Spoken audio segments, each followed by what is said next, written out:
Cet épisode de 10 000 codeurs est rendu possible grâce au soutien d'EcoBank Guinée, du groupe EcoBank, présent dans 33 pays africains. Alors, qui dit banque mobile dit forcément plus de possibilités et de facilités pour tout le monde. Et c'est justement ce qu'offre, entre autres, cet établissement financier via son application EcoBank Mobile App, téléchargeable sur Android et sur iOS.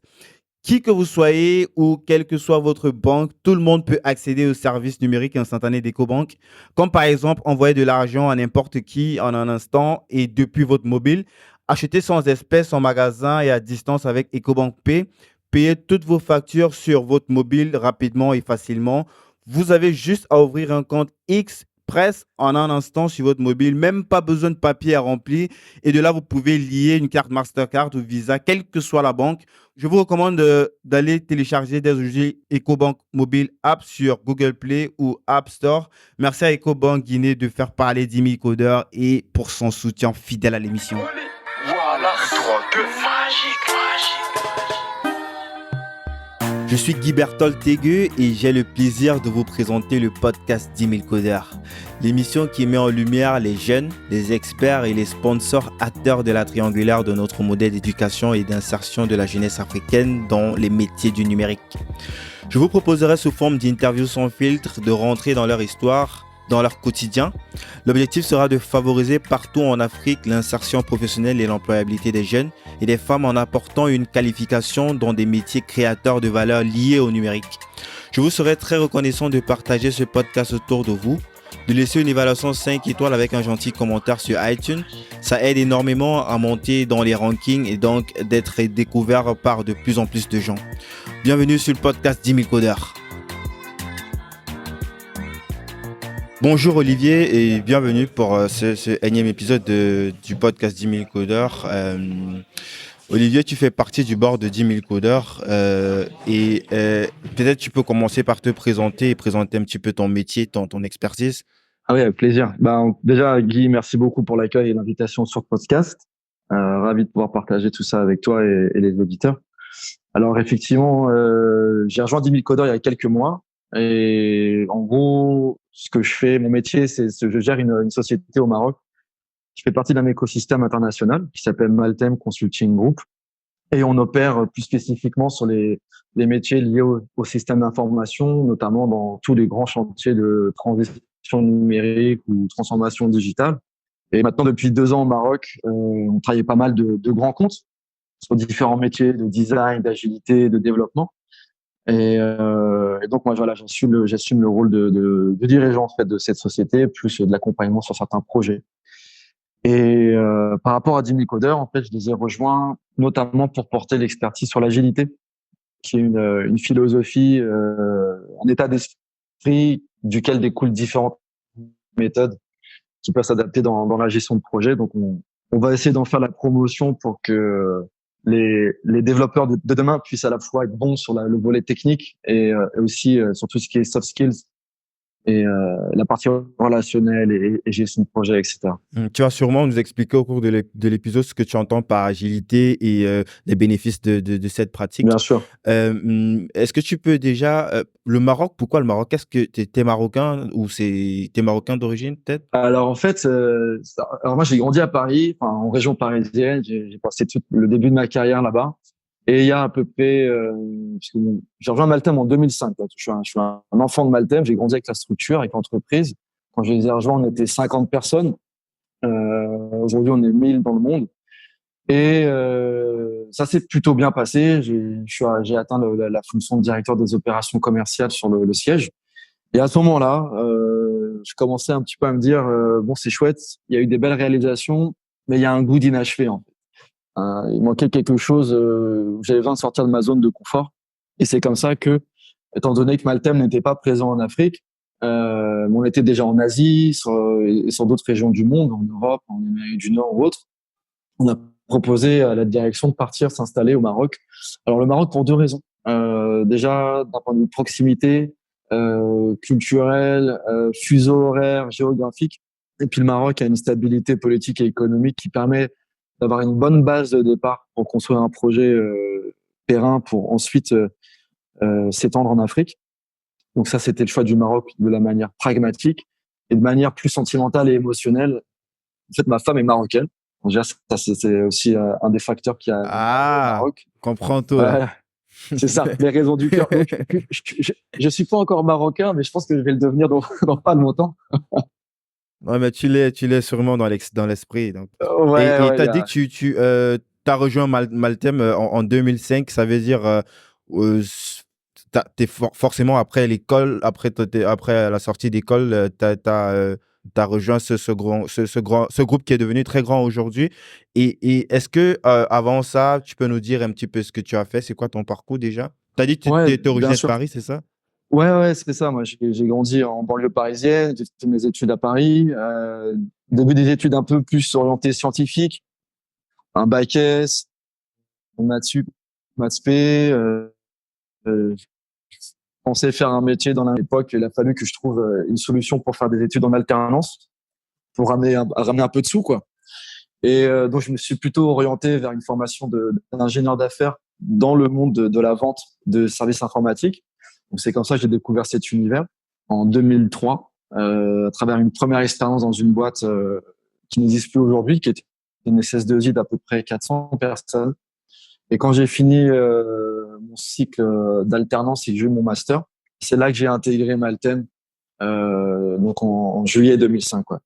Et ce secteur-là, spécifiquement sur la vente, c'est quoi tes influences? Est-ce que il y a une rencontre, un professeur, peut-être un membre de ta famille, tes parents? Pourquoi spécifiquement? C'est vrai, tu as dit que tu viens plus du côté bac S, maths 2, mais là, euh, tu as choisi un secteur qui est... ouais, on a dit qu'on va revenir sur l'agilité, mais ce que tu fais aujourd'hui, il n'y a pas forcément une orientation directe vers ça. Hormis le fait que tu aurais peut-être pu être influencé par peut-être des personnes ou quelque chose que tu aurais vu peut-être sur Internet. Ouais, non, en fait, bon, déjà tout ce qui touchait à l'informatique. En fait, mon père travaille dans l'informatique, donc là depuis tout petit, il y avait un ordinateur à la maison. J'aime bien la logique, j'aime bien la technologie, donc ça c'était déjà un secteur qui m'intéressait à l'époque. Faut se remettre dans le contexte. On est début des années 2000, l'informatique c'était encore en plein essor, enfin toujours aujourd'hui, mais ouais, moi j'ai vu arriver Google, j'ai vu arriver ouais, La on crise sortait en de la plus. crise, mais voilà, enfin, je me rappelle de mes premiers stages, parce que j'ai fait un petit peu d'école d'ingénieur. J'ai fait un stage, par exemple, où je gérais un réseau informatique. Fallait installer l'Internet, fallait déployer les postes. Bon, c'est toujours quelque chose que j'ai bien aimé, l'informatique. Et ensuite, le métier de la vente, c'est le destin, quoi. Il n'y a pas eu vraiment eu de rencontre, si ce n'est un jour j'ai vu une annonce, il y a un pote qui m'appelle, qui me dit, tiens Olivier, j'ai pensé à toi, je sais que tu veux faire de l'alternance. Euh, t'as un bon bagou, tu passes bien. Regarde cette formation, c'est l'école Eurydice, ils font de la formation de vente spécifique informatique, ça pourrait bien coller à ton profil. Et c'est vrai que ça me plaisait bien le côté à la fois relationnel, pas être tout le temps devant la machine et rester connecté avec un domaine qui m'intéresse. Bon voilà, ça s'est fait, c'est le destin, quoi, coup de pouce du destin. Et après, bah, c'est une succession de rencontres, des portes qui s'ouvrent, des portes qui se ferment, jusqu'à arriver chez Malten. Puis après, ça a été encore une autre aventure en 15 ans. Il s'est passé plein de choses. Mais voilà, c'est surtout moi, c'est le destin. Moi, je crois au destin. Excellent. Donc, tu rejoins Maltem, donc, et c'est un petit groupe, enfin, à l'échelle, entre guillemets, à cette époque, 50 personnes, je pense que c'était déjà pas mal. Tu rejoins ce groupe et tu grandis avec ce groupe-là. Et c'est quoi que tu as, quelles sont les étapes par lesquelles tu es passé progressivement? Quelles sont les compétences, les soft skills que tu as développées au cours de ce parcours? C'est quand même, c'est au moins 10 ans d'expérience, donc c'est pas 10 jours. Ouais, c'est vrai que quand je me pose là, tu viens de me donner un coup de vieux, là, Guy, là, tu vois, là. J'avais pas réalisé que ça t'était passé aussi vite que ça. Non, je parle de l'expérience, je parle de Ah, mais, l'expérience professionnelle, hein. bien sûr. Non, mais t'as tout à fait raison. Si ça peut servir à d'autres, avec plaisir. En fait, bon, voilà, donc j'ai appris les soft skills. Bon, à l'école, j'avais appris l'école d'alternance, tout ce qui était technique de vente, culture informatique, etc. Et ensuite, bah, la vraie école de la vie, la vraie école, c'est le terrain, en fait. C'est l'expérience professionnelle. Là, j'ai eu de la chance, en arrivant chez Malten, d'être hyper bien accompagné par le manager de l'époque, un gars fantastique, qui m'a appris toutes les ficelles du métier. Et si tu veux, j'ai appris par mimétisme, par observation, par expérience, hein. Je me suis mangé des murs aussi. Et bah, ce métier du business développement, en B2B notamment, ça développe beaucoup de compétences sur l'empathie, sur le relationnel, sur l'analyse psychologique, sur la communication interpersonnelle également. Une bonne communication qui est pas principalement verbale, mais surtout corporelle. Et puis aussi une vision stratégique, parce que accompagner des grands comptes, il faut toujours être à l'affût de l'actualité, anticiper les besoins d'une entreprise. Ça demande beaucoup de proactivité. Et puis le commerce aussi, c'est un autre truc que j'ai appris, c'est que c'est beaucoup d'écoute. On a deux oreilles, une bouche, c'est pour 2 fois plus écouter que parler. C'est un adage connu. Et dans la vente, les meilleurs que j'ai vus, c'est ça, quoi. On a un métier de psychologue et de docteur, en fait. On est là pour diagnostiquer, écouter et ensuite proposer des solutions adaptées. Le mythe qui dit que le meilleur commercial, c'est celui qui vend des frigos à des esquimaux, pour moi, c'est le pire commercial, en fait. C'est la politique de la table brûlée, tu fais de one shot et c'est tout. Donc Ah j'ai appris bon? aussi ouais, parce que tu vends un frigo à un Moi, esquimau, c'est tu ce qu'on fais, entend tout le temps, les vendeurs ah, d'aspirateurs voilà, et c'est ça. Les vendeurs d'aspirateurs. Mais le vendeur d'aspirateur, tu le vois une fois, il revient te voir, tu l'achètes plus rien. Par contre, le gars qui t'a vendu quelque chose vraiment d'utile et qui t'a accompagné, lui, tu vas le recommander, lui, tu vas le conseiller à tes amis, à tes proches. Et s'il a une autre solution à te proposer, tu lui feras confiance. En fait, voilà, c'est poser une relation de confiance, je pense, c'est fondamental déjà dans la vie en général et en particulier dans les métiers de la vente. ah ouais, je vois ce que tu veux dire. C'est plus sur une vision long-termiste. C'est pas possible que les vendeurs de frigo ou d'aspirateurs, ils savent vendre, mais c'est plus du one-shot en fait. Et toi, tu parles d'une relation de confiance que tu crées et d'un accompagnement réel sur long terme. C'est ça. Tu as dit quelque chose tout à l'heure que j'ai trouvé très intéressant par rapport lorsque tu parlais de psychologie et de décodage du non-verbal. Ça m'a fait penser à un entrepreneur, je ne sais pas si tu as entendu parler de lui, il s'appelle Romain Collignon. Il accompagne aujourd'hui d'autres entrepreneurs, mais avant, il vendait, il avait un accompagnement coaching qui s'appelait le décodeur du non-verbal, en fait. Cette façon de, juste avec la gestuelle, de déchiffrer ou de décrypter la psychologie. Il y a beaucoup de gens qui utilisent ça dans la séduction, mais dans le commerce aussi, ce sont des pratiques qui sont. Est-ce que tu peux nous parler un petit peu de ça? C'est quelque chose que tu as un petit peu touché? Alors moi, c'est quelque chose que j'ai touché, j'ai utilisé sans y mettre de la théorie derrière.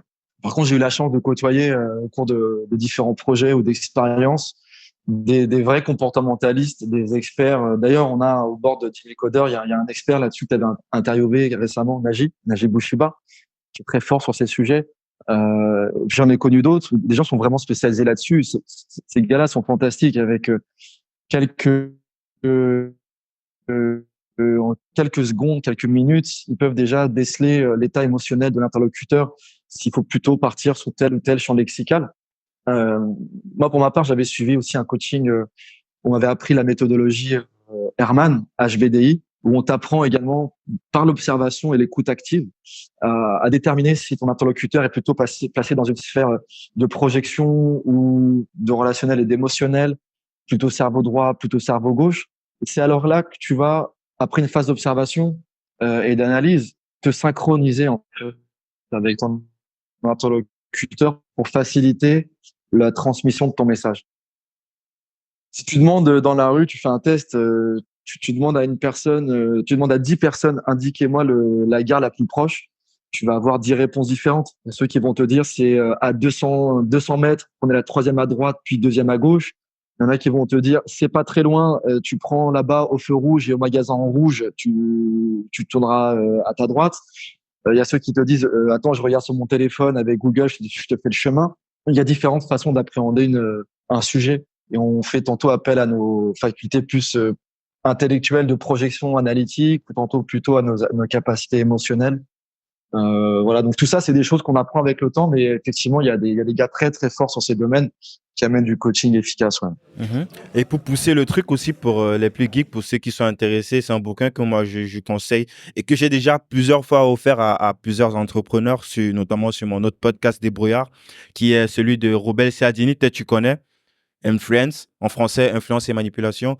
C'est pas pour parler de manipulation, pour manipuler les gens, c'est plus dans le domaine de la vente et de la psychologie humaine, comment comprendre la psychologie humaine et notamment utiliser ça pour la vente.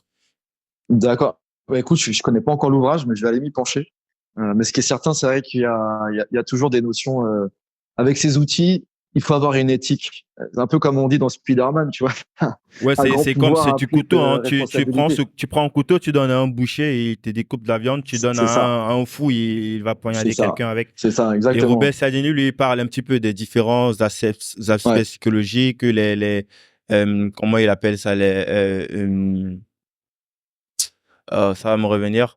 Du moins, il revient comme ça sur les différents, ce qui définit en fait la psychologie humaine. Pourquoi est-ce que quelqu'un va acheter un même produit peut-être chez Lidl et pas chez, je sais pas, chez Carrefour par exemple. ouais, ouais, ouais. Euh, Ouais, ouais, effectivement, on a tous des c'est motivations d'achat différentes, des façons d'agir. Tout ça, c'est lié au changement. En fait, qu'est-ce qui nous pousse à agir en ouais, fait? C'est les biais cognitifs, tout ça, ouais. exactement, exactement. Donc, pour revenir un petit peu sur l'agilité, est-ce que tu peux déjà peut-être nous définir ce terme qui est parfois un petit peu galvaudé? Est-ce que tu peux nous dire déjà, parce que tout le monde l'emploie aujourd'hui et on ne sait plus exactement ce que ça veut dire, surtout dans l'écosystème startup. Qu'est-ce que tu entends par agilité? Ok. Alors, déjà, avant toute chose, je vais me baser sur mon expérience. Ok. Donc, j'ai pas la prétention d'avoir la vérité absolue sur le sujet. D'ailleurs, c'est un sujet qui se veut être, par définition, agile, entre guillemets. C'est-à-dire, Effectivement. Donc, qui s'adapte et évolutif, qui qui sera pas évolue. forcément à la Voilà. même définition d'aujourd'hui et demain. Ouais. Voilà. Néanmoins, il y a quand même des choses communes, des bases communes qui sont partagées par les différents agilistes.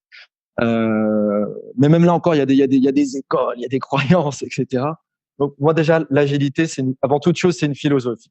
L'agilité, c'est une philosophie, c'est un état d'esprit, c'est un mindset qui induit, en fait, en se basant sur un ensemble de valeurs et d'enjeux, qui va ensuite avoir pour conséquence un ensemble de comportements et de méthodologies. Donc, tu as l'agile, c'est la philosophie, et dedans, tu as ces différents dogmes, entre guillemets, notamment, tu as la méthodologie Scrum, qui est une des méthodes aujourd'hui les plus utilisées dans la famille de l'agilité, mais on trouve d'autres méthodes dans l'agile, en fonction des contextes. J'en ai parlé un petit peu de cette méthode, de cette méthode Scrum avec Cyril Bellani de Advance. Je ne sais pas si tu as entendu parler du groupe Advance, la micro. Ils ont plusieurs filiales dans les pays. Ouais. Donc j'en ai parlé avec lui et lui, il s'est fait former spécialement, comment, un peu comme un master spécialisé. Je ne sais plus trop comment il l'appelait, mais il s'est fait formé. Ouais, je ne sais pas comment ça s'appelle en français. Un Scrum Master, peut-être, tu veux Ça doit dire? être ça, ouais, un truc comme ça, ouais. Ouais, et il a parlé longuement de ça et de l'importance de ça, surtout pour les pays du Sud, un petit peu comme la zone où tu te trouves actuellement en Afrique.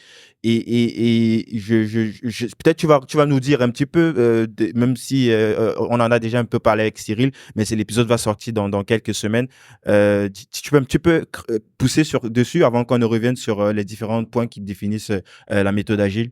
Tu veux dire, ouais, parler des concepts généraux. Ouais, sur le Scrum par rapport à ce master. Je sais pas si c'est un master. Je sais pas comment ça s'appelle exactement. C'est marrant que tu parles du ciel, parce que c'est un ami, je le connais très bien. On a même fait deux, trois sujets ici au Maroc avant qu'il parte prendre la fonction de DG là d'Advance au Cameroun. Ça me fait plaisir d'entendre parler de lui. En fait, dans le quand tu dis le mot master, enfin moi je pense que c'était dans le cadre du Scrum Master, donc le maître du Scrum, le maître de, en fait c'est le garant de la méthodologie. Parce que là, je disais tout à l'heure que l'agile avant tout il y a un état d'esprit à avoir. Ne peut pas faire de l'agilité qui veut uniquement parce qu'on a dit tiens demain on va faire la méthode agile Scrum, donc maintenant tout le monde va faire comme ça. Non, ça nécessite beaucoup de changements, ça nécessite un accompagnement parce on n'est plus du tout orienté sur les mêmes choses. Classiquement, dans les méthodes de travail classiques, qui sont issues du taylorisme et de l'héritage de l'industrialisation, on est basé sur des choses très rigides, très structurées, qui ont aussi des vertus. Hein, attention, faut pas jeter la pierre sur tout ce qui a été fait par le passé, mais qui sont voilà très structurées et qui ont eu pour conséquence négative de un peu déresponsabiliser les gens à travers leurs fonctions et d'enlever en fait le sens de ce pourquoi on travaille. C'est qu'à force de découper toutes les tâches par micro-tâches, les personnes n'avaient plus la vision globale de la chose. Donc, si je m'en réfère à l'informatique, parce que l'agile, ça peut s'appliquer dans la vie privée, mais ça peut s'appliquer partout. Mais voilà, certains développeurs ne savaient plus pourquoi il fallait qu'il développe tel ou tel écran, quel était l'usage, en fait, le cas d'usage. L'agile est revenu mettre du sens dans ce travail en valorisant, en fait, toujours la recherche de la valeur métier. Donc, l'agile, c'est délivrer de la valeur métier avec le moins de bureaucratie. Ça, c'est pas moi qui l'ai dit, c'est un des co-initiateurs du principe agile, Alistair Cockburn. Parce que l'agile, ça a été théorisé, ça existe depuis longtemps, hein, c'est avant même les années 2000 qu'on entend parler. Et puis ça a été ensuite l'agile Scrum. Il y a eu un manifeste qui a été rédigé par différents experts internationaux en 2001. Et puis ensuite, ça a connu l'essor qu'on connaît jusqu'à devenir maintenant le buzzword, un des buzzwords favoris sur Google, avec, comme tu disais tout à l'heure, un terme très galvaudé qui a perdu un peu de son sens justement. Mais voilà, l'agile, c'est remettre du sens dans ce qu'on fait, c'est être concentré pour livrer au plus vite de la valeur métier, donc qui apporte un cas d'usage concret et une plus-value à l'utilisateur qui va se servir du produit qui aura été designé dans le cadre d'une méthodologie, d'une philosophie agile. Et voilà, ça s'arrête là. Et ensuite, le Scrum vient mettre un ensemble, c'est un framework qui vient poser un ensemble de méthodologies, de processus, de rôles, de responsabilités dans le cadre d'une équipe qu'on va appeler la Scrum Team, qui vont être chacun orientés vers des tâches particulières pour atteindre l'objectif voulu. Et donc, dans le Scrum, si tu veux, on trouve 3 rôles. Il y a le Scrum Master. Là, c'est là où il y a le mot master. Voilà où je voulais en venir. Donc, le Scrum Master, c'est un peu le MC, tu vois. C'est le maître de cérémonie. C'est celui qui est garant de la méthodologie, qui va coacher les gens, les accompagner, qui va s'assurer que la méthode est bien comprise, assimilée et appliquée, et veiller à ce qu'elle soit continuellement mise en œuvre et améliorée. Donc, il est vraiment transverse. Il va pas produire en termes techniques du terme. Les 2 autres rôles fondamentaux, c'est le Product Owner. Donc, le raccourci, c'est le PO. Donc, le Product Owner, lui, il est garant du produit qui va être créé. Il représente les intérêts métiers. Il fait la relation d'interface entre l'équipe créatrice du produit, l'équipe de développement, et les investisseurs, les sponsors, les parties prenantes, l'ensemble des futurs utilisateurs qui vont utiliser la future solution. Donc, le Product Owner, il est seul. Il y a un PO, un produit, et c'est lui qui est garant de la valeur métier des use cases, des règles de gestion, des règles d'usage, ce qu'on appelle dans le Scrum les user stories, qui viennent définir en fait les utilités du produit que tu dois designer. User story, par exemple, c'est si on doit développer un produit pour faire, je sais pas, un site e-commerce de vente en ligne de micros, on va dire en tant que utilisateur, je dois me connecter avec un login, mot de passe sur le site web. Voilà, ça c'est une user story. Et avec cet item, l'équipe de développement va ensuite faire une estimation de temps nécessaire ou de complexité pour réaliser cette user story et la mettre dans leur ce qu'on appelle le sprint backlog. Je reviendrai dessus tout à l'heure pour la traiter et à la fin du délai de temps défini pour réaliser cette fonctionnalité, on va simplement s'assurer que on répond bien à l'histoire qui était prévue, à savoir est-ce que je peux bien me connecter avec un login et un mot de passe. Voilà, c'est aussi simple que ça. Donc, le PO, il est garant. Mais Ouais. ça c'est l'utilisateur. L'utilisateur, il sait pas tout ça, tout ce truc qui est derrière lui. C'est genre, il a besoin d'avoir une belle expérience, tout à fait, de tout à fait. pouvoir se loguer avec peut-être son email et son mot de passe et toute la technicité qu'il y a au niveau du background. C'est pas trop et il a pas un regard dessus, quoi. Ouais, exactement. Alors après, par contre, on peut impliquer l'utilisateur, non pas dans la gestion de projet, bien évidemment, mais plutôt dans la phase de démo. Parce que, donc, pour revenir sur le framework Scrum, donc, j'ai dit qu'il y avait 3 rôles. Tu as donc le Scrum Master, le Product Owner, et le 3e rôle, T'étais en train c'est de un venir rôle sur le générique PO? de développeur. Ouais, le PO, donc, on en a parlé, donc, il est garant du produit, c'est lui qui représente le métier et tous les utilisateurs, c'est lui qui va exprimer le besoin, qui va le formaliser sous forme de user story et ce qu'on appelle le product backlog. Donc, le backlog produit qui est le recueil, en fait, de l'ensemble des fonctionnalités coupé en... Et le 3e rôle important, c'est l'équipe de développement, la development team. Donc là, ça se limite pas au rôle de développeur informatique. C'est vraiment toutes les fonctions. C'est cross-fonctionnel, c'est multifonctionnel, c'est multimétier. C'est toutes les compétences nécessaires à l'élaboration d'un produit.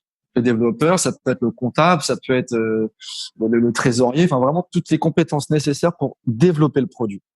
Et ce qui est intéressant dans l'agile, c'est là que ça vient chambouler un peu les codes en place, c'est que c'est une philosophie qui se veut non hiérarchique, auto-organisée. Donc, on va pousser les gens à prendre des responsabilités, à s'engager euh, et à ne plus être dans un jeu de hiérarchie. Il n'y a pas de chef en agile. C'est que des acteurs qui contribuent au produit. Donc, c'est ça aussi qui représente un grand bouleversement culturel et sociétal, c'est que on est habitué à avoir un chef, à pas prendre de risques, c'est le chef qui prend les risques, etc. Très pyramidal. L'agile vient casser tout ça. Et demain, dans l'agile, si tu veux, nous, quand on fait les formations et le coaching en agile avec nos clients, quand on a des chefs de projet qui sont concernés, on le voit que c'est une douleur pour eux quelque part parce qu'il y a quand même une résistance au changement. Il y a une peur de se dire, mais attends, mais je vais perdre certains privilèges ou bien mon métier va changer. Et c'est normal d'avoir cette peur. C'est là où il faut accompagner le changement. Mais l'agile, c'est aussi comme disent les Anglais, du flat management. Tu vois, il n'y a pas de hiérarchie stricte. Et donc chacun est garant et responsable de ce qu'il fait. Euh, une fois qu'on a parlé des rôles, on peut parler aussi dans le framework Scrum. Il y a différents événements, toujours les mêmes, des rituels. J'aime bien d'ailleurs le vocabulaire utilisé, c'est très philosophique, très métaphysique. Donc il y a des rituels Scrum. Donc tu as le premier, tu vas avoir la réunion de lancement, donc le sprint planning. Le sprint planning, c'est voilà, une fois qu'on a fait le product backlog, on fait un premier meeting qui est time boxé. D'ailleurs, tous les rituels sont limités en temps. On fixe une limite de temps maximale et on s'y tient. Donc ça aussi, c'est beaucoup de rigueur. Tu vois, c'est flat management, mais très rigoureux en même temps. Donc le sprint planning, on va définir dans le container de temps à venir, à savoir le sprint. Le sprint, ça s'exprime en semaines. Ça peut être 1 semaine, 2 semaines, 3 semaines, voire 4. En général, nous, on est entre 1 et 2 semaines. Et c'est dans cet intervalle de temps que l'équipe de développement va produire sa valeur d'usage. Donc, elle prend un bout du backlog, elle en traite une partie, ça devient son sprint backlog, elle va réaliser les tâches. Le deuxième événement, donc, c'est les daily meetings. Donc, tous les jours, l'équipe de développement se réunit, maximum un quart d'heure, en gros, pour faire un point rapide sur ce qui a été fait la veille, ce qui va être fait aujourd'hui, est-ce qu'il y a des obstacles rencontrés. Mais ensuite, l'équipe peut aménager les réunions comme elle le souhaite. C'est aussi la philosophie de l'agile, on s'adapte au contexte. Ensuite, quand on termine le sprint, donc il y a ce qu'on appelle la sprint review. Donc là, c'est la démo en fait. À la fin du sprint, on a livré quelque chose. Le PO vient voir pourquoi pas des utilisateurs si on le souhaite, et on va venir montrer, tester. On va faire la démonstration de ce qu'on a fait. Donc comme ça, l'avantage c'est que contrairement au cycle en V classique, on n'attend pas 6 mois ou 1 an pour voir ce qu'on avait imaginé, quelle tête ça a au bout d'1 an. Parce qu'en général, il y a eu un time to market qui a changé. Il y a des concurrents qui ont sorti une offre. Le besoin a évolué. Entre ce que j'imaginais, moi, en tant qu'utilisateur, et ce qu'on va me livrer, c'est pas du tout la même chose. Si mon besoin que j'ai exprimé, c'était je veux me laver, et dans ma tête, j'imagine un super jacuzzi avec tout ce qui va bien, et qu'en fait, on va me livrer une douche italienne, il y a un malentendu. Tu vois, donc le fait de faire les démos régulièrement, on va s'assurer que même visuellement et en termes d'expérience justement, l'utilisateur est en phase avec ce qui est fait. Comme ça, s'il y a une erreur, on peut tout de suite rectifier le tir et faire des économies de budget et des économies de temps et éviter des frustrations et épargner pas mal de conflits entre les personnes qui travaillent tous ensemble. Donc ça c'est la sprint review, et enfin la sprint la rétrospective, où là on vient parler plutôt chacun va livrer en fait comme le nom l'indique, c'est une rétrospective sur l'expérience qu'on a passée en termes d'organisation, de méthode, les choses qui allaient, les choses qui allaient pas, et on prend acte d'actions à mener pour améliorer l'environnement de travail. Et c'est là où les gens, du coup, se sont beaucoup plus impliqués, engagés. Et les statistiques, elles sont là. Il y a des études qui ont interrogé un grand nombre d'entreprises qui utilisent l'agile, et ce qui revient en tête de peloton dans les stats. Et c'est à plus de 90% à chaque fois que les utilisateurs sont d'accord avec ça. C'est, on est plus engagé, on est plus motivé, on réduit les budgets, on développe plus vite. Parce que justement, il y a ce sens qui est donné, il y a cette transparence. Il y a ce recueil de valeurs qui sont des valeurs universelles. Les valeurs, c'est le courage, l'engagement, la franchise, l'ouverture d'esprit, l'humilité, l'agilité. Tout ça, c'est des choses qui parlent à tout le monde, quoi. Non, pour revenir sur la pré-review aussi, même si c'est pas le produit sur sa forme complètement finie, et il y a un vrai travail au-dessus et l'idée c'est de construire en fait ce qu'on appelle un MVP, un minimum viable product, donc avec les utilités les plus importantes la valeur en fait, comment traduire ça? Comment c'est le produit avec sa valeur de base en fait, et c'est ça qu'on fait tester probablement en mode bêta avec un certain nombre d'utilisateurs et qu'on fait évoluer progressivement. Je sais pas si je m'explique mal. En fait, oui et non. Un MVP, donc effectivement le Most Valuable Product, on est très rigoureux sur ce que c'est parce que ça aussi c'est un terme qui est galvaudé. C'est censé être le produit. Alors on n'est plus au stade du prototype.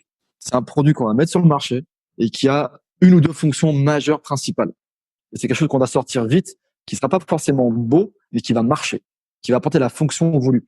Si on reprend l'exemple de site en ligne de micro, mon MVP, ça va être la vente de micros. Donc, est-ce que je peux être capable de faire un tunnel d'achat, choisir un micro, le mettre dans mon caddie et acheter? Voilà le MVP. Après, dans d'autres itérations, on pourrait ajouter, je vais mettre en place un site communautaire de karaoké pour montrer que mon micro marche bien et faire un petit challenge de chansons, animer un petit réseau social sur la chanson. Ajouter des upsells sur peut-être des filtres anti Voilà, c'est pop et ça. tout. Et ça veut dire, l'idée, en fait, c'est tout ce que tu as expliqué sur le pre-review, c'est le produit n'est pas encore exposé, en fait. On est toujours en interne en train de bosser. On est toujours en interne, on n'est pas encore sur le produit final, mais la sprint review, c'est qu'on vient montrer ce qu'on a réalisé durant notre sprint. On s'assure que ça correspondait bien aux objectifs en amont qui ont été fixés. Parce qu'avant de lancer un sprint, on fixe aussi un objectif de sprint. Enfin, il y a tout un, c'est assez dense à expliquer. On dit, on n'aura pas le temps, mais il faut en général les formations, on les fait tourner sur 2-3 jours pour certifier les gens en Scrum Master. Donc, il y a beaucoup d'informations à assimiler. Mais en gros, la sprint review, c'est chaque fin de sprint, on fait la démo de ce qui a été développé. Faut pas oublier que le principe de base, c'est de dire qu'à chaque sprint, on livre une valeur métier. Donc, si dans mon backlog de sprint, j'avais l'objectif de livrer la page d'authentification au site web, il faut qu'à la démo, je puisse faire login, mot de passe oublié, et ça marche, et c'est tout. Et si c'était ça l'objectif atteint à 100%. Tu vois? Et le MVP, c'est un projet à part entière qui lui-même va être découpé en sprint pour être réalisé et livré. Mais c'est la deuxième étape, en fait. C'est Enfin, une seconde c'est un étape. projet à part entière. On a fait des MVP avec des clients qu'on a réalisés en 2 mois. Et en 2 mois, on a fait des sprints d'une semaine avec tous les événements que je viens de te citer.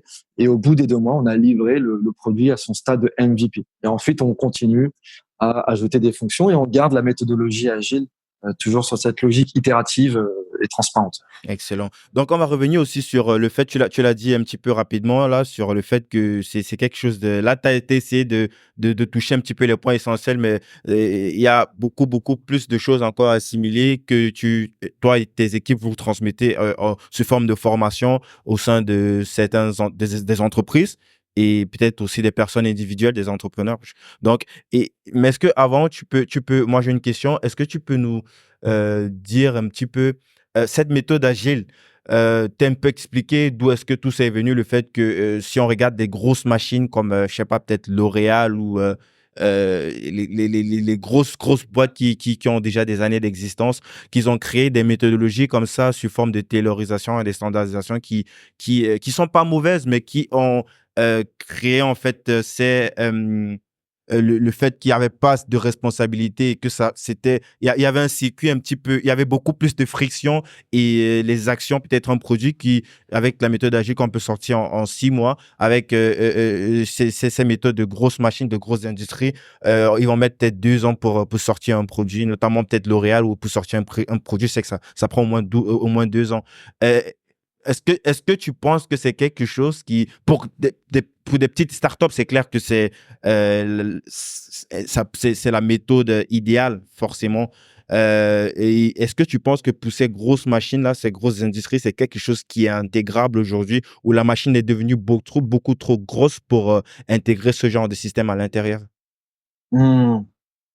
Excellente question. Alors, je sais que dans les missions qu'on réalise, il y a quand même principalement des grands comptes qui sont allés sur l'agilité. Je pense à des grandes banques, que ce soit en France ou ailleurs, à l'international, des assurances, des entreprises dans l'industrie.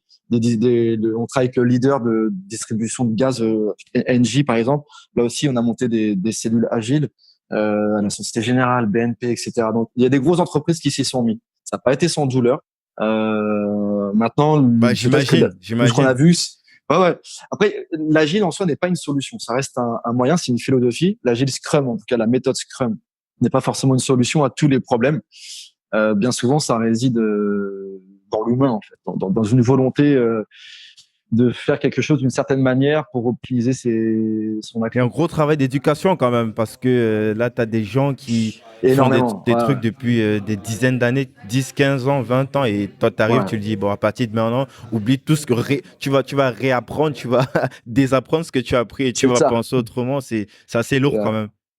Exactement, ça c'est très lourd. Ouais. C'est la résistance au changement. Ça c'est depuis que le monde est monde, c'est comme ça et c'est comme ça qu'on est programmé. Mais certains après avec une appétence plus ou moins souple sur la gestion, l'accueil du changement.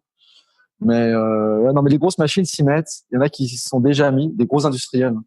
Après, je pense que il y a des domaines où ça peut s'appliquer, d'autres où si ça fonctionne bien aujourd'hui, pourquoi changer quelque chose qui fonctionne quoi. L'agile, ça vient aussi, ça vise à une amélioration. S'il y a rien à améliorer, peut-être pas changer quelque chose qui marche. Même s'il Et y là, a, je pense il y a toujours après, quelque ce chose qu'on à améliorer, constate, forcément. ouais. Même si ça marche, Ah, on peut toujours. faire. Mais là, après, c'est là, Ouais. bien Dans sûr, là, on arrive dans des l'optimisation. philosophies plus, après, ce qu'on a appris notamment, on entend beaucoup parler de lean management, de Kaizen, etc., qui sont issus notamment de la plaque japonaise, où on a des philosophies comme ça d'amélioration continue, de lutte contre Toyota, le notamment. gaspillage, ouais, exactement. Et ce qu'on constate maintenant, on voit même des fusions, en fait, des philosophies, des méthodes fusion qui viennent prendre le meilleur des deux mondes pour créer des nouveaux modèles. Donc, c'est en perpétuelle évolution. C'est en perpétuelle évolution.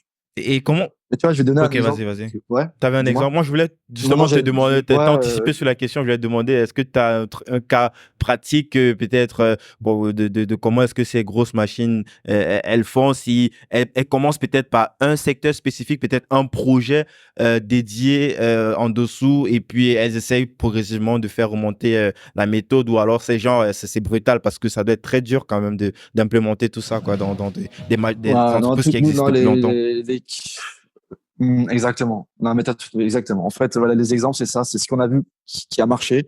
Je prends l'exemple d'une grande banque en France qui a voulu vraiment aller vers l'agile. Ils ont une démarche intelligente, ils y sont allés step by step.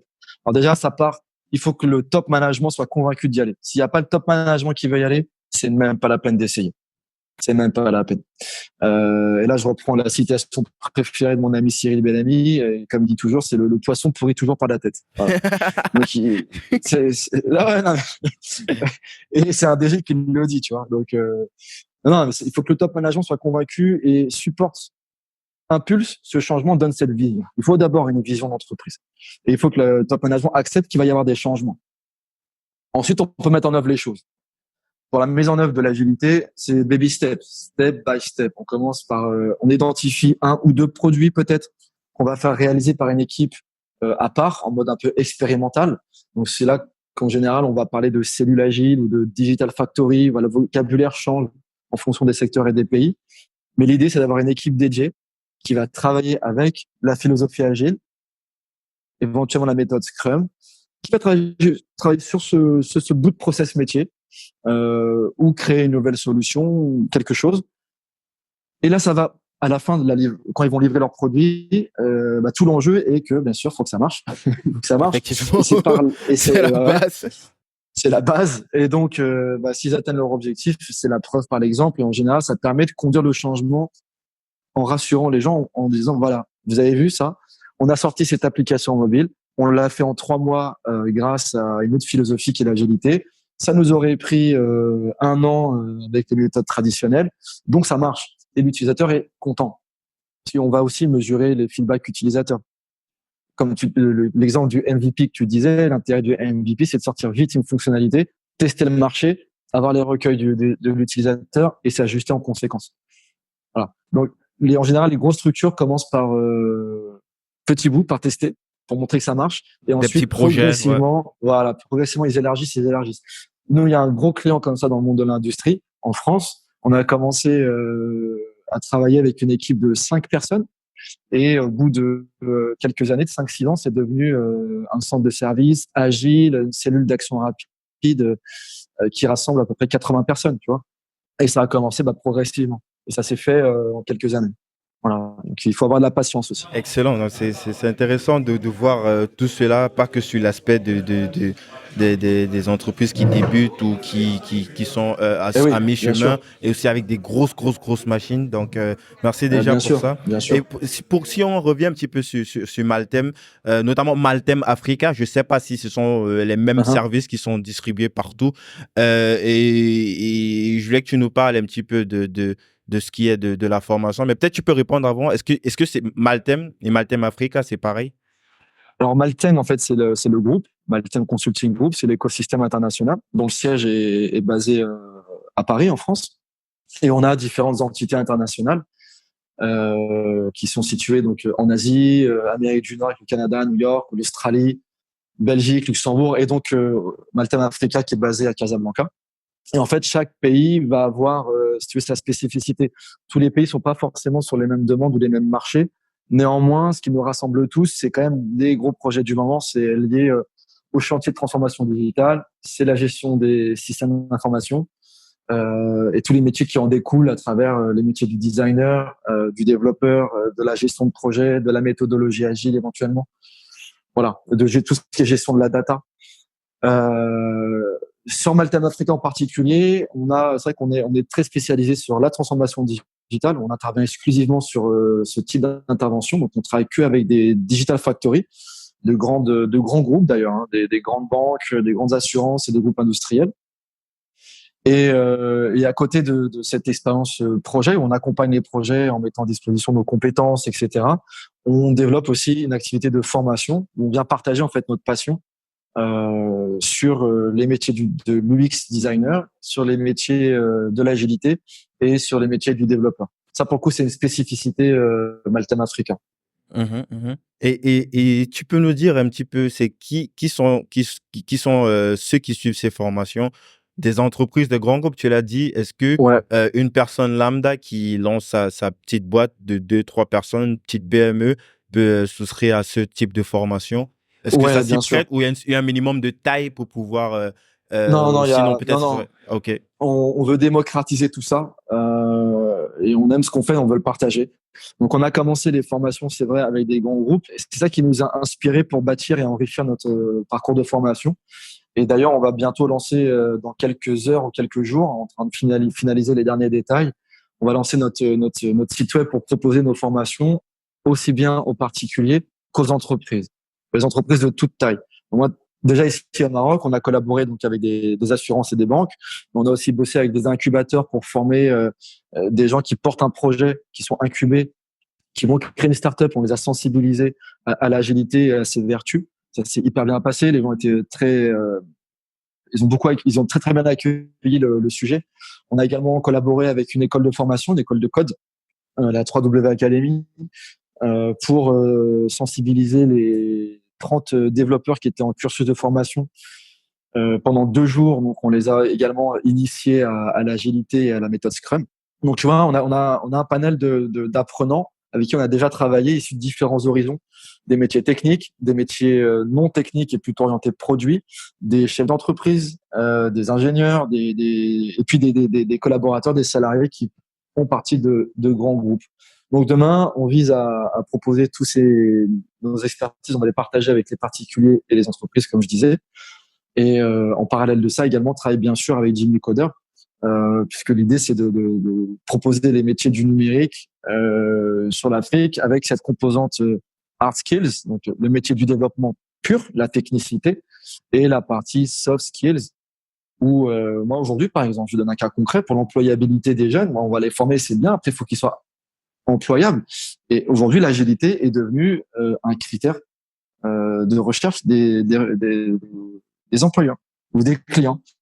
On me demande des développeurs, voilà, je veux travailler avec un développeur qui connaît telle ou telle technologie et il faudrait qu'il connaisse l'agile. Et est-ce que pour le cas pratique, Maltem peut être une sorte de label, genre un petit peu comme une carte, une carte presse pour les journalistes, genre avec le cachet de Maltem dessus, ouais, s'il s'est fait former avec Maltem, forcément, c'est un petit peu comme HEC, ça veut dire, Ouais, ouais. le cliché, quoi, il Je porte comprends la l'étiquette. question. Très sincèrement, aujourd'hui, je pense pas qu'on soit encore assez connu et reconnu pour ça. Mais en tout cas, on fait tout pour viser. Ce serait une de meilleures reconnaissances pour nous. Ce serait ça, ce serait qu'on puisse se dire, tiens, j'ai été formé par Maltem, donc ça pèse quelque chose. On n'y est pas encore, mais on est en train de construire nous-mêmes notre histoire. Et ouais, ça, c'est un des objectifs que je me suis fixé, en effet. T'as dit que Maltem Africa est principalement basé au Maroc, mais dans quel pays d'Afrique est-ce qu'on peut retrouver où on peut souscrire à vos sites? Même s'il y a le site internet qui arrive bientôt, il y aura plein de personnes partout dans le monde, dans tous les pays d'Afrique qui pourraient souscrire à cette information en ligne, j'imagine. Mais dans le cas de présence physique, dans quel pays est-ce qu'on pourrait encore retrouver Maltem en Afrique, au-delà du Maroc? Nous, pour l'instant, on est basé, on est encore très jeune, hein. On a ouvert les bureaux il y a 2 ans. Tu vois, on a lancé l'activité le 4 octobre 2017. Donc, on a fêté les 2 ans il y a quelques jours à peine. Donc, pour l'instant, on est basé que au Maroc. C'était la première phase pour le setup, initialiser, poser les fondations. Là, de plus en plus, on commence à être sollicité par des prospects, des clients sur d'autres pays d'Afrique. Je discute avec le Togo, je discute avec la Côte d'Ivoire, avec le Mali, avec le Sénégal, la Tunisie, par exemple. On avait été sollicité aussi par une banque en Algérie. Donc, nous, on voyage, on se déplace. Pour l'instant, on n'a pas de bureau physique. Par contre, on travaille avec un ensemble de partenaires qui sont placés localement. Et sur ces missions de formation, on est amené à se déplacer. Alors, j'espère qu'on aura bientôt une mission au Togo, notamment. Il y a d'autres destinations en tête. Voilà, tout ça, c'est dans les cartons en fait. Et donc, pour le moment, on se déplace, on vient à proximité du client. Parce que sur nos métiers, notamment l'agile et le design, les formations à distance, c'est un peu difficile parce qu'il y a beaucoup de choses qui sont liées, tu l'auras compris, à l'humain. On doit faire passer les messages avec le plus d'impact possible. Autant le code, tu peux l'apprendre en ligne, ouais. mais ouais, à un moment donné, il faut sentir les gens, il faut les ressentir également. Il y a un impact émotionnel qui est important. Et c'est pour ça que on croit dans la vertu de mixer en fait les formations à la fois présentielles et en ligne. Excellent.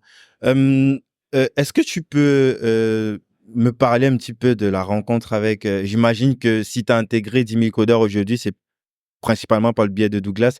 Comment est-ce que le fit s'est fait? En fait, j'avais déjà entendu parler de 10 000 codeurs à travers la communication qu'ils ont justement très active sur LinkedIn notamment. J'avais vu ce truc-là, tiens, c'est quoi ça, 10 000 codeurs? Un peu ce nom, ça ces frappe, couleurs, non? on 10 dirait 000 codeurs, ça Google. frappe quand même. Ouais, ça frappe. Tu dis, c'est quoi ce truc? Ça interpelle. Une armée. Donc tu te renseignes un petit peu. C'est ça.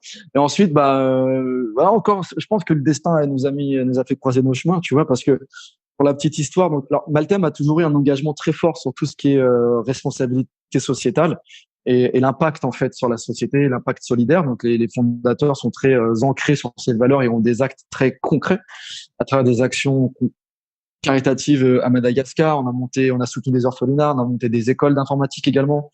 On a fait un centre d'incubateur studio pour permettre à la fois de réaliser des projets, former les jeunes et les employer derrière. Donc, on a une 50aine de personnes qu'on emploie là-bas, même plus aujourd'hui puisqu'on a racheté, enfin, on a fait une fusion avec une autre société. Donc, c'est plus de 100 personnes à Madagascar.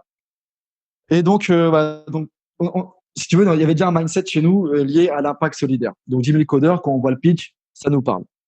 Premier point. Ensuite, moi, je rencontre Cyril Bellamy. C'était, je crois, si je dis pas de bêtises, il y a un peu plus d'un an, peut-être septembre 2018.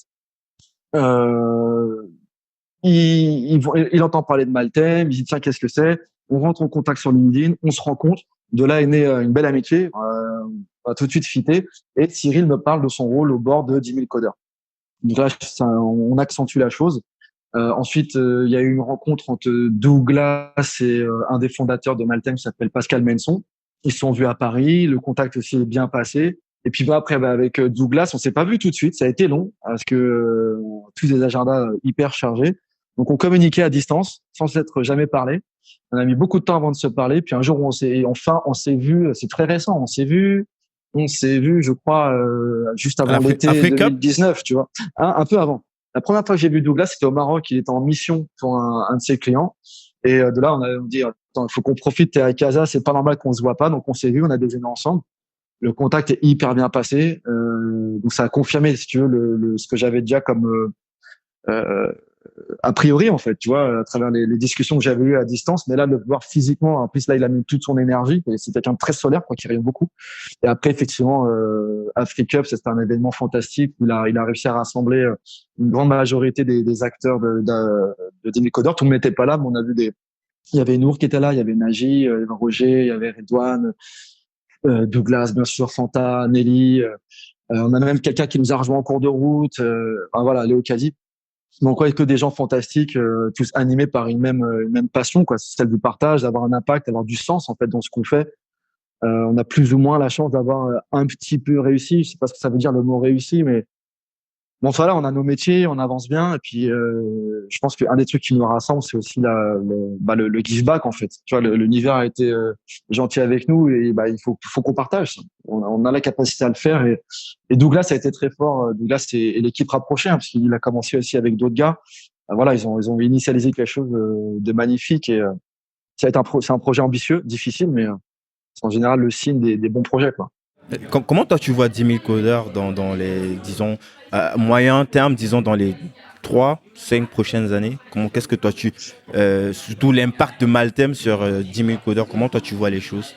Alors l'impact Maltem 10 000 codeurs, on fera humblement ce qu'on peut, tu vois, pour contribuer, amener nos expertises dans les différents centres de formation, etc. Mais voilà, 10 000 codeurs, le projet 10 000 codeurs, c'est vraiment important. Moi, je vois ça comme tu parlais tout à l'heure j'ai eu ma carte de presse de tel organisme de formation. Bon, bah, c'est ça. 10 000 codeurs, la vision, ça sera une fédération, un label d'excellence et à la fois de solidarité qui va pouvoir former 10 000 jeunes par pays, par an. Voilà, ça, c'est un objectif très ambitieux avec il y a tout un écosystème en s'appuyant à la fois sur les entreprises, sur les gouvernements et bien sûr le réseau d'experts bienveillants qui vont venir animer et former les formateurs.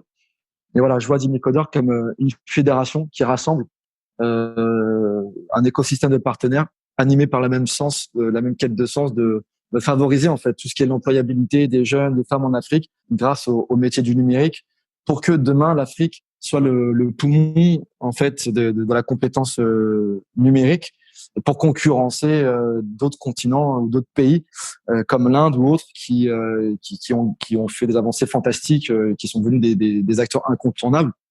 Demain, c'est autour de l'Afrique, quoi, clairement. Donc, je pense que 10 000 codeurs, c'est un des catalyseurs qui va faire bouger les choses. Il y a d'autres initiatives qui sont faites. Je pense qu'à un moment donné, ça va se rejoindre, ça va collaborer. Voilà un peu la vision que j'ai. Donc, avant qu'on ne conclue, j'aimerais que tu nous parles un petit peu. J'ai rapidement cité Africop dernièrement, où toi et d'autres membres de 10 000 codeurs, vous vous êtes retrouvés avec plein d'autres acteurs du secteur qui voudraient comme ça impacter le continent africain. Est-ce que tu peux nous parler un petit peu de cette... Quelles sont tes impressions? Peut-être tu peux dire ce que c'est qu'Africop pour les gens qui ne connaissent pas. Ouais, bien sûr. Alors, Africup, c'était la deuxième édition, si je dis pas de bêtises. Moi, c'est la première fois que j'y allais. C'était la deuxième édition. C'est organisé par des gars fantastiques et par un organisme qui s'appelle aussi Smart Africa. Donc, Africup, ça vise à rassembler les acteurs de start-up et de la tech en Afrique afin de favoriser les connexions, les connaissances, les investissements, etc. Donc, il y avait plusieurs volets. Tu as des exposants des gros exposants, des grosses boîtes qui sont là. Il y avait quelques gros acteurs du conseil. Il y avait donc nous, 10 000 codeurs, d'autres startups qui venaient présenter leurs solutions. Et tu avais aussi une compétition de pitch de startups pour sélectionner les meilleurs qui pouvaient ensuite faire partie d'un programme d'accompagnement. Il y a eu, si je dis pas de bêtises, je crois que c'était 1400 startups, 2000 participants. Enfin, c'était juste énorme. Beaucoup également tout un cycle de conférences hyper intéressantes avec des panels d'intervenants juste magnifiques. Enfin, il y a des femmes et des hommes d'État, des dirigeants d'entreprises, des experts internationaux qui étaient présents pour partager leur vision sur des thématiques de société. Il y avait une thématique globale autour de la Smart City cette année, donc la ville intelligente de demain. Et il y avait également différents workshops qui étaient animés, notamment par mes collègues de Jimmy Coder, chacun a pu animer un workshop sur son domaine de prédilection. Donc vraiment, quand tu es participant à AfriCup, tu vis une belle expérience, tu apprends beaucoup de choses, tu fais des belles rencontres. Tu peux suivre limite des petites formations pour te donner le goût de quelque chose et ensuite creuser par toi-même ou te faire accompagner. Et ce que je retiens surtout, c'est que j'ai vu des sourires, de l'énergie, une envie de relever les défis de demain qui est juste fantastique, quoi. Et en fait, il y a un concept dont j'ai beaucoup entendu parler là-bas, c'est l'innovation frugale. Parce que voilà, force est de constater que sur certains pays d'Afrique, il y a encore énormément de choses à faire sur des fondamentaux de société, par manque de moyens, par manque de compétences. Et j'ai vu, c'est des guerrières et des guerriers que j'ai vu, des jeunes qui sont venus là présenter leurs produits qui, avec peu de moyens, mais vraiment très très peu de moyens. Quand je vois comment en France certains se plaignent, je me dis mais attendez les gars, venez faire un tour ici pour voir ce qui se passe. Après tu iras le plaindre.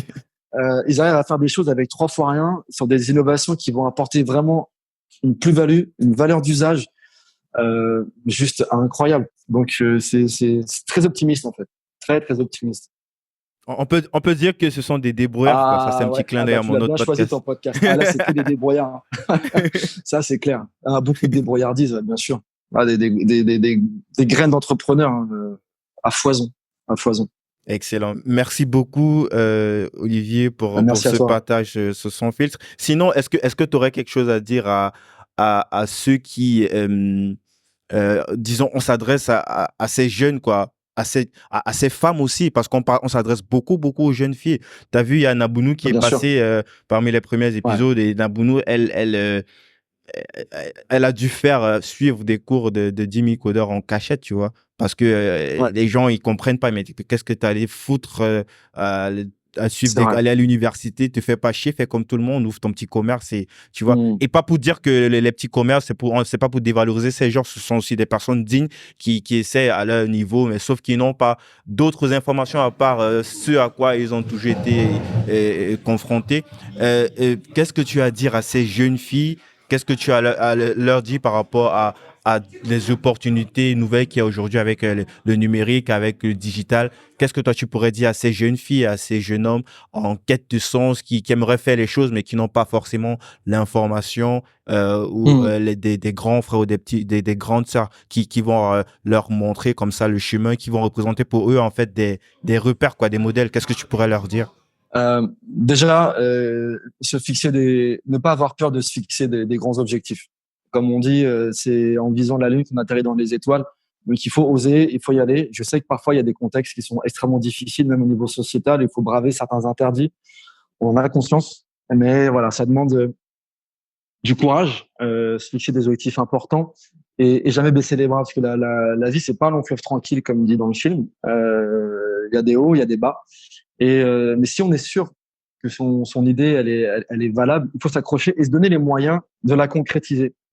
Ensuite, il faut aussi avoir le courage et l'intelligence sur son propre ego d'accepter qu'on puisse se tromper. Il faut aussi accepter l'erreur, le droit à l'échec, c'est hyper important et apprendre à se relever. On entend souvent, c'est des choses banales, mais j'aime bien le redire quand même, mais la vraie réussite, c'est pas j'ai réussi en un coup et ça y est, j'ai marqué mon but ou j'ai atteint, j'ai développé mon application, mon Facebook, etc. La réussite, j'ai lu une citation qui dit la réussite, c'est une succession d'échecs en fait.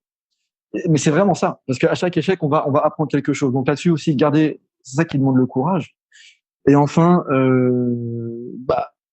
aller se former. Voilà, aller apprendre. Aujourd'hui, on trouve beaucoup de ressources grâce à l'internet sur les différents métiers. Donc les métiers du développement, on peut apprendre rapidement des choses pour se débrouiller.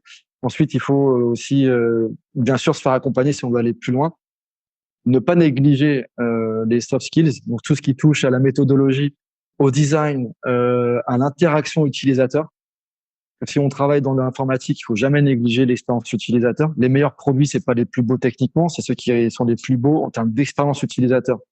Les plus beaux dans le sens esthétique certes, mais aussi en termes de problèmes que ça résout. Voilà.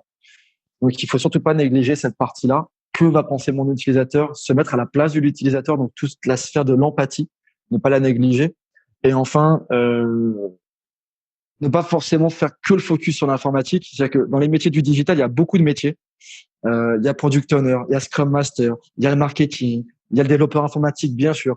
Donc, à un moment donné, aussi être en phase avec ses propres qualités et compétences intrinsèques.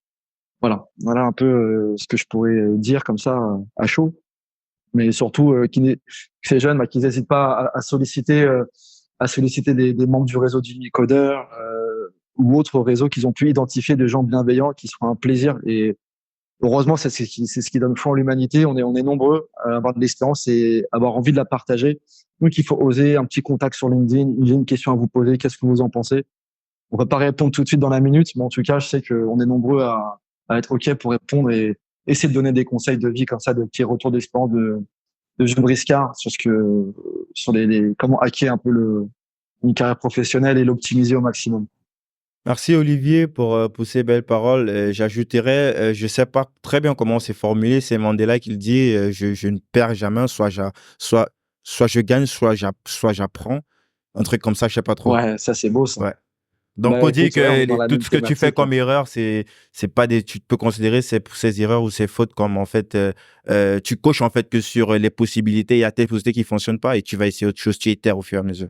C'est ça, exactement. Donc, où est-ce qu'on te retrouve, Olivier, sur les réseaux? Est-ce qu'on t'écrit sur LinkedIn? Déjà, on va mettre le site de Maltem en description. Alors je t'enverrai en description le site du site web là qu'on va lancer sur la formation.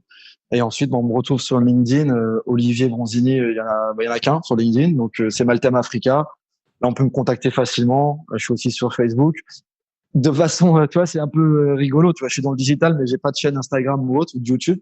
Je suis un peu à l'ancienne. C'est compliqué d'être présent partout en même temps. Mais bon. Ouais, c'est ça. Puis j'aime bien l'adage qui dit vivons heureux, vivons cachés. Tu vois, un petit peu aussi. Faut pas la part des choses. Mais voilà, sur LinkedIn, on me trouve très facilement. On peut me contacter et je réponds, quoi. Top. Merci Olivier. Merci beaucoup pour ce partage. Merci à toi, Guy.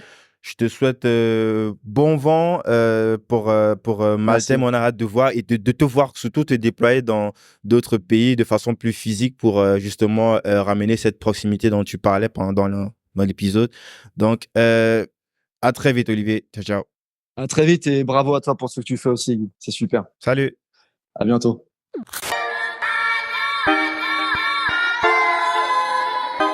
Cet épisode est sponsorisé par Moctinet.